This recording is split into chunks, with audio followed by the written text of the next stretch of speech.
Yazi kunento engiyifundile ngale nsizwa le umfethu uManxiza. Kunento nje engiyifundile kuyona. Kunento futhi abantu ofanele beyifunde. Uma omunye umuntu eqale into ungekho, ungabe ufuna ukuba iphathi yayo ngoba isinkulu. Phindele futhi, uma omunye umuntu eqale into ungekho, ungabe ufuna ukuthi uma isinkulu base ufuna ukuba iphathi yayo. Isifundo nje leso engifuna ukusifundisa abantu, nesifundo mfethu ofanele sifunde. Yabona maningi ama-meeting umfethu uManxiza wabamba nabanye abantu, ukuthi babemnikeza imali kapetrol noma bebengamnikezi, kwangasiyona indaba yethu leyo. Maningi ama-meeting usisi uJesina uMangobese ebamba ama-meeting nabanye abantu, singazi noma imali kapetrol bamnikeza noma bamnikezi.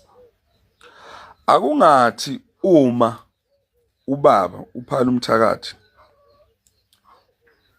kade kuyinto ade beyiphila noManxiza ukuthi uma mhlambe bemashile kube khona mhlawumbe abantu ababacabangelayo kupetrol, wasegcina mhlawumbe uManxiza eyicelile mhlawumbe imali kapetrol kuba uPhalo noma kungezwe bemfakele.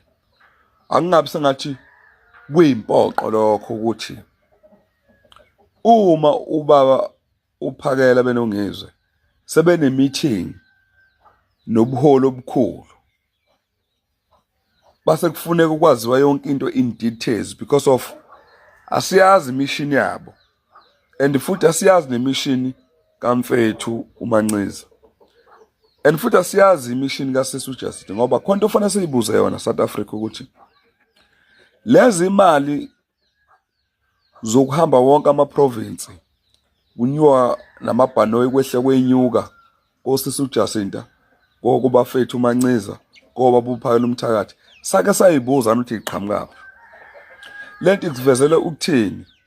Uma usungafakiwe edilini, musu ukuthi uma ungatholanga khona basukhuluma noma mhlawumbe usuphawula usubeka abantu kabi, ngoba the time usathola bongakazi uzusitshele, ngoba njengoba nisukumile nasebenzela umphakathi, ingoba nithanda umphakathi, kodwa umphakathi akazi unikeze imali ukuthi hambani nokusikhulumela, kodwa emaceleni kade beninika mfethu uManxiza nani baluPhalo Mthakathi bonke abantu icishe ifane nje nani lento le yokucela idonation. Usengasho ubaba uRamaphosa ukuthi ngibanikezile u3 million ukubadonethele indleko zabo. What is the problem? Ubanikezele idonation kanti becela vele ubaba uPhalo Mthakathi ukuthi cela isidonethele.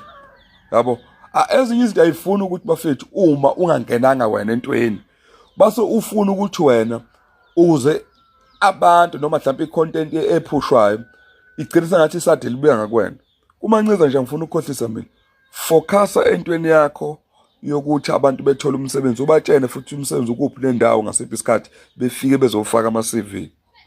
Focus ekutheni amabhizinisi amancane anjengemasaloni, amabhizinisi amancane wena uzosiza ulekelele ini abantu abamnyama. Ku-right lokho kwenzayo. Nami ngawukhipha u10,000 ngithi na Manxiza siyabonga upetrol ofayo lokhu wehle wenyuka, uthenge no-drink endleleni.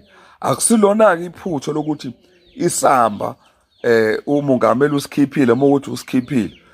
Singaxatshaniswa ukuthi isamba sesikhulu, asizazi izamba ezike zakhishwa kobaba uManxiza noSisi uJacinta nobani bani, ngoba omunye umuntu uyokwenzela i-birthday party noma mhlawumbe ekwenzele i-surprise, kanti ukwenzela ngemali njalo bokuthiwa njalo yani yokuthi bekufande. Asuvuleni umqondo, asingafuni ukuthi siphazamise into enhle South Africa because of ukuyicabangela thina. Yabo, silungise nje i-right lento ulokhu uJacinta uMazoma nawe futhi baba uPhalo Mthakathi nawe ngizwe vele njengoba nisukumile is because of kulanjiwe. Uma sokutholakala imali fanele isebenze, yabo, ayisetshenziswe imali etholakalayo ngezindleko enibhekene nazo. Angithi ubaba uPhalo Mthakathi mebese eGoli balala emahhotela, abalali phela emahostela. yabo, bafaka opetrol, imoto ezinkulu lezo o 2.6, yabo, i-engine zakhona inkulu. Asingaseke ukudlala abafethu, ama-expenses alabantu they are too expensive, security yabo is too expensive, yabo, because bathinte into vele nomsindo, yabo. Asingafuni bafethu ukuthi silokho esidivadana sodwa ukuthi ubani usenikeza imali. Vele niyanikwa imali nonke, vele niyanikwa imali nonke. Akekho umuntu avele esuke kube etholelwa abantu ubani yena enambeni. Ngithakwe ngime nje lapho.